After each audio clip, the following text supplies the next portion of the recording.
We are recording all 7 books in the Harry Potter series. About time too! We've caught Potter!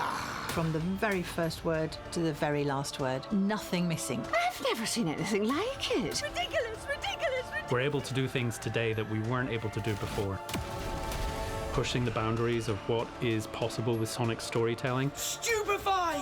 There's real-world sound capture. The battles, the spells. The sound design is extraordinary. Incredible new music in Dolby Atmos. There's never been a better time to retell the Harry Potter stories. Expelliarmus! Good Lord! Is it Harry Potter?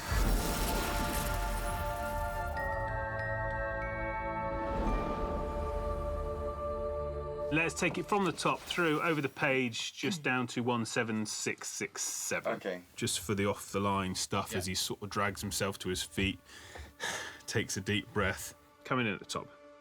It was completely silent and slightly eerie. Is this supposed to be part of the task? I don't know. He sounded slightly nervous. One's out, do you reckon? Yeah. It took about 7 months for our main cast to record all their dialogue. And once recording's finished on a particular character, we also had to record this additional walla bit. Walla. Walla, in its truest sense, is busyness and presence of characters within the scene. It could be sighs, coughs, snores, breaths, running breaths. Harry, there's a lot of running around, running up and down stairs, falling off of broomsticks, and all of that exertion, all of that effort that your voice would make in doing those things, we need in the edit. If you're picking something up, then they have to hear you really reaching for it. Could you make the sound of handing someone a cake? Okay.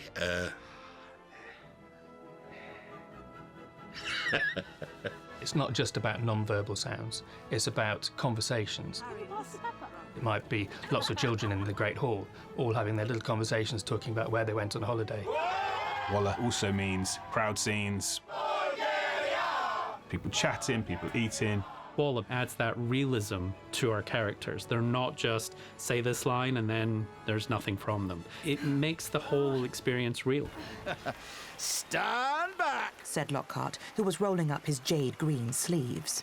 No, don't! Said Harry weakly, but Lockhart was twirling his wand, and a second later had directed it straight at Harry's arm. The wizarding world isn't out of step with the Muggle world. It exists alongside it. Things that happen in the wizarding world should feel like they could happen in our world as well. It's not about sparkly magic or something cartoony, it should feel legit. Johnny, we are ready when you are. To add that authenticity and that realism, we went and recorded one of the largest operating steam locomotives in the UK, and that's our Hogwarts Express.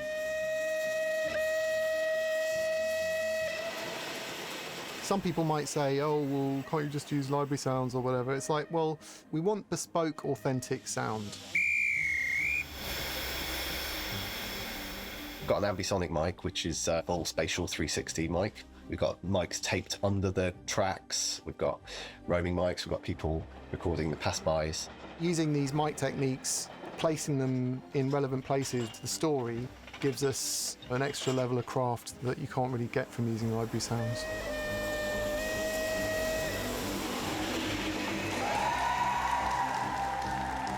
We recorded in a school where all the kids know each other, so you get this real rapport between them. You're in spaces that can be scaled up to sound like you're in a Great Hall at Hogwarts. Wizards, are we ready for Room of Requirements? Let's go, Patronum! All of the soundscaping of Hogwarts we are creating in this school. I'll be Dumbledore. Could you give me a big round of applause? When you're in a room like this, you get all kinds of nuances, all kind of bounces off the hard walls and the hard floors. And also you get the kids reacting to each other in character. You just can't create that in a studio. It just wouldn't feel as authentic. Harry crossed his fingers under the table, and a second later, the Hat had shouted,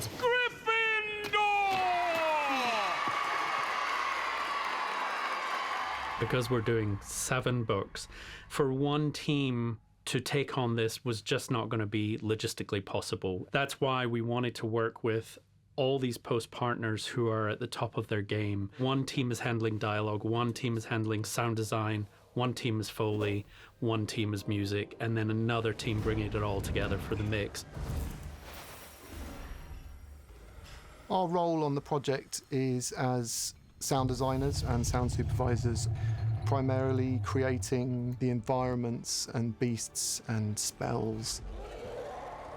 I've been working on chapter 26 of book 7, where Harry and Hermione get led down to the Lestrange vault and they come across the largest dragon in all the books, the Ukrainian Iron Belly. I thought I'd just talk through some of the layers that are going on in this sequence.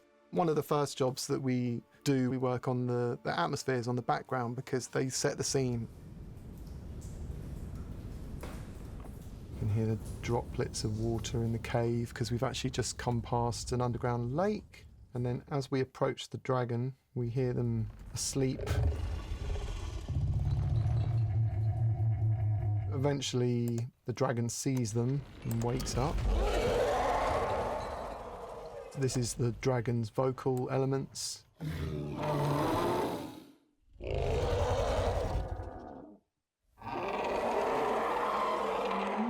You've got the feet. And the wings, obviously. And then the chains that it's attached to. Bring it all together and you have a beast that's alive in a tunnel. With a roar, it reared. Harry dug in his knees, clutching as tightly as he could to the jagged scales as the wings opened, knocking the shrieking goblins aside like skittles, and it soared into the air. This is where Harry and Voldemort both cast their spells. No magic sparkles, it's all based in organic reality. It should be tangible and you should feel like it's there and authentic in front of you. He gripped his wand tightly in his hand, thrust it out in front of him, and threw himself around the headstone facing Voldemort. I really wanted to have a real sense of good and evil. I've got Harry over here, Voldemort over here, and then these 2 points, they impact, and there's this beam of light connecting the 2 spells. Expelliarmus! Voldemort cried, Avada Kedavra! A jet of green light issued from Voldemort's wand, just as a jet of red light blasted from Harry's. And then you get this real sense of them wrestling and the power dynamic. It's really dramatic. We're going to shoot the snow footsteps at the beginning of chapter 21 of Order of the Phoenix. The snow's thick and they're finding it really hard to get through it. And then at one point, she kind of gets her wand out and melts it. Foley is the art of creating and recording all the sounds made by a character. Because there are so many characters and so many books, we had to design the sonic identity of all of our main characters. Recreate everything from the footsteps and the cloth movements of the characters and anything that they interact with. We've had really, really long conversations about the kinds of shoes that each of the characters would wear. It's a bonkers thing to come to work to do. I don't think many people have conversations about what Dumbledore's footsteps should sound like. Does Voldemort start off barefoot? A tinkling bell rang somewhere in the depths of the shop as they stepped inside. We want to be able to tell which character is entering the room just from the sound of their footsteps. Rubius. Rubius Hagrid. How nice to see you again. Oak, 16 inches, rather bendy, wasn't it? It was, sir, yes. Harry, initially, he's a bit sort of small and nervous, lots of scuffs and a bit teenager-ish. But as he moves on and gets older through the books and becomes Harry Potter, then his footsteps and actions will become more confident. Chapter 14, Norbert the Norwegian Ridgeback. The kids are going over to Hagrid's hut to check on the dragon and kind of take it away because it's become too big and dangerous. Recreating the Norbert scene was really fun. Okay, ready? The first point is creating the dragon's footsteps. So I tape gravel to each of my gloves. For something like a dog or a cat, it might be a bit gentler, something like a curtain hook, which has quite like a nice organic sound. But for the dragon, we went with gravel, which is quite a bit of a harsher sound.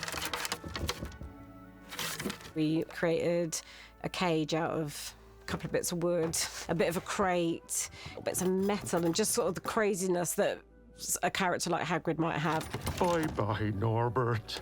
Hagrid sobbed as Harry and Hermione covered the crate with the invisibility cloak and stepped underneath it themselves. Mummy will never forget you. Once we're happy with all the elements, everything sounding great, in the right place, we move on to the next stage, which is mixing. Harry tried to remember. Left, right, right, left, middle. We start with balancing the relative dialogue levels, not only the level of the characters, but how Kush, the narrator, how she sits within that space. She sounds really bright, really present. That is constant across all of the books, all the chapters, and everything else fits around her. It felt as though he was sitting on some sort of plant. It's okay! He called up to the light the size of a postage stamp, which was the open trapdoor. It's a soft landing! You can jump! We process the dialogue more kind of how you'd process dialogue in a film, which makes it sound different to the narrator. It's more kind of natural and human sounding. What's this stuff? Dunno. Sort of plant thing. Once we've got that dialogue balanced, we can look at any processing of the individual characters. Here we go again, Harry! Hold on! To give Hagrid the gravitas to reflect his stature, there is a lot of additional low end that we add during the mix stage.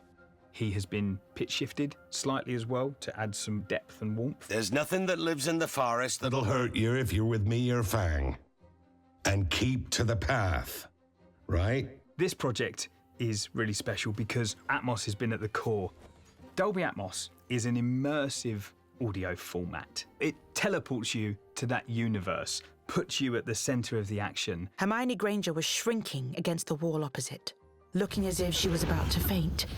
The troll was advancing on her, knocking the sinks off the walls as it went. It turns the whole idea of a speaker-based system on its head. You have the whole kind of 3D environment to mix within. We can use an object, which is a sound or a collection of sounds grouped together, and we can move that around the room. It feels really realistic. It feels like you're in the scene. It gives you so much more kind of depth and detail. One of the scenes that stands out is the flying key scene. They're not birds. They're keys.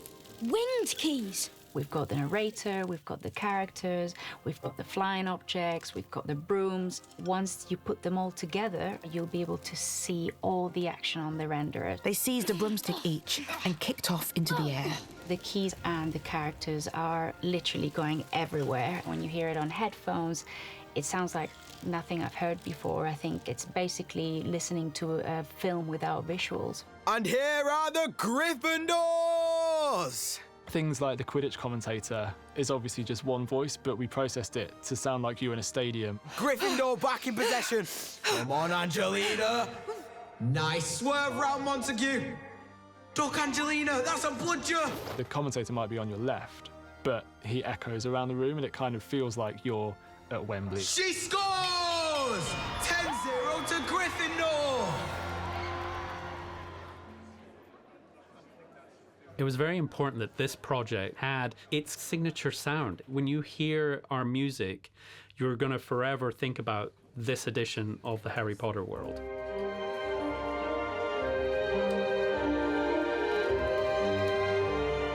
Resistor are a music supervision agency based in London. And we are overseeing all of the musical elements throughout the production. So whether that's musical characters, the score, and any background music you might hear as well. One piece of music that really shines is the Mirror People song. And how long you'll have to look. For the sound world, the brief I got was mainly tonal words like haunting, beautiful, eerie sounds. There's a bit in the book that says it made the hair on Harry's neck stand up, but it wasn't unpleasant. That's the vibe we wanted to put across for the song.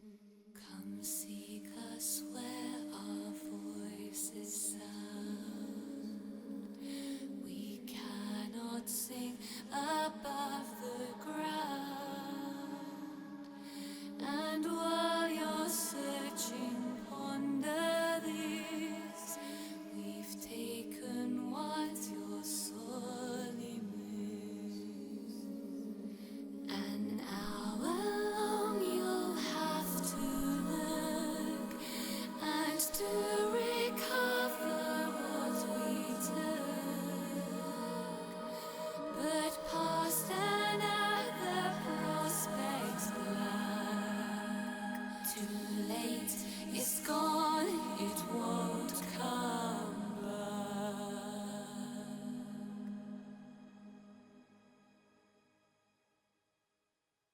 Celestina Warbeck is a big star in the wizarding world. She's known as the singing sorceress. The character itself was actually based on Dame Shirley Bassey, so we might as well try and get the OG herself. Come drink this potion. That's Dame Shirley Bassey singing our songs. Everyone was just in awe. It's definitely a pinch me moment when you're sitting in the control room watching Dame Shirley Bassey not just sing these songs, but work these songs to her voice. Days move on, one by one. You just blink, and they're gone. She elevated them beyond anything we thought possible. But you can't just have my heart. You knew that fact right from the start.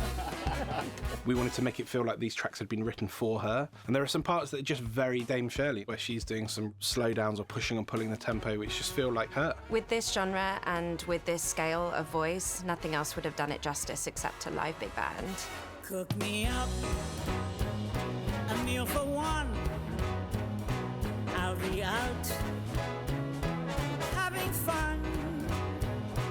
Yeah, you stole my cauldron from me, but you can't just have my heart. It was unbelievable, really. She's a living legend, and she's in our project.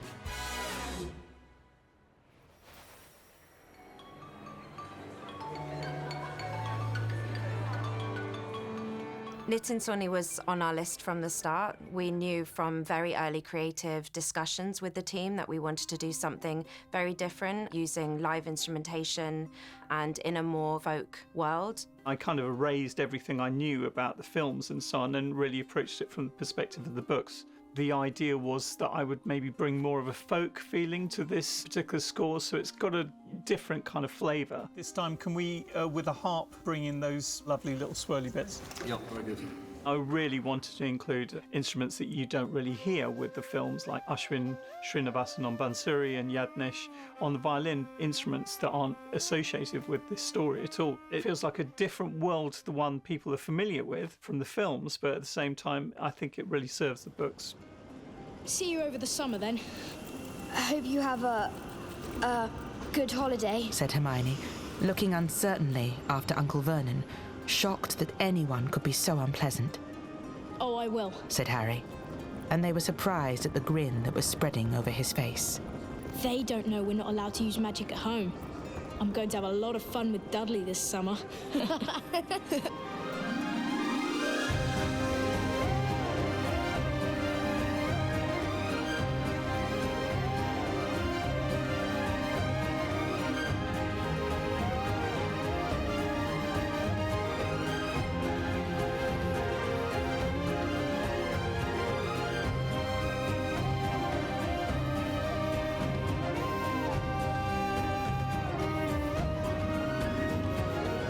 Just to say thank you so much. All sounding fantastic. Thank you. Cheers. I'm so proud of how everybody has worked together to create something that just feels magical. A project like this is such a gift. There's so much work and love and care been put into every little sound. I'm incredibly proud of how this project sounds. Every single person who has touched this project was brilliant. I've really loved how ambitious everyone involved is pulling off something like this. Seeing so many people who are so good at their craft, it's been just a joy to work on. I'm a real fan of the series, and so now to be able to work on that with such a lovely team and be able to play a part in that is really, really cool. You did it! Come on! It's kind of drawing you into a universe not only of the characters and the narrative, but also the people involved who are working really hard to create something special. It's been phenomenal. It's been an amazing journey.